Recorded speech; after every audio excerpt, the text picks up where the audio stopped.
O, i-update ko kayo. O, mga dito ha. Sa Quezon City, yung nagaganap po sa ibang mga lugar, hindi po yan rally para pabaksakin ng gobyerno at para pabaksakin yung anti-Duterte, anti-BBM.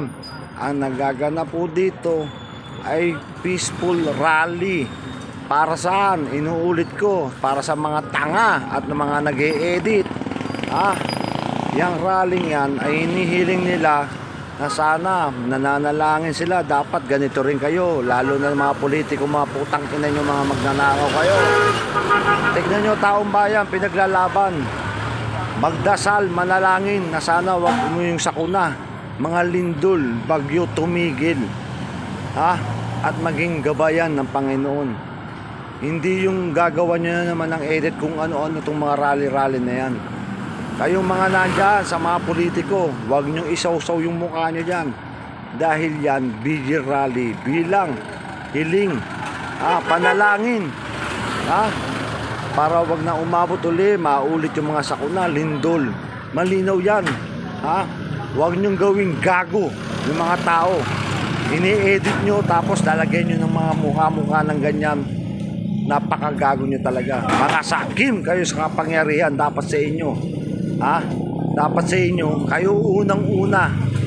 Kayo unang-una, Pag may mga lindol, ilubog kayo. Huwag nyong gawin. Huwag nyong gawin ito dahilan. Huwag nyong gawin gago yung mga tao. Huwag nyong gawin gago ang social media. Yan ang katotohanan. BG rally para hilingin, magdasal. Matimtimang dasal. Sana yung sakuna, matigil na. Lindol, bagyo. Hindi sinasabi dyan, mag-rally na patanggalin na administrasyon, paupuin si ganito, nayanap na confidential ban. Mga ka, huwag kayo maging tanga. Lalo na yung mga nag-e-edit. Lalo ka na, tanda, isa ka na naman, nagsisimula ka naman, Pati itong isang congressman, anong ginawa mo? Binantahan ka na. Bawal kayo sa subdivision pumasok. Ang kulit mo, pinipilit mo. Sino hanapin mo ron? Sino hanapin mong tao? Hindi lahat ginagawang comedy. Tandaan nyo, binoto ko yung taong bayan.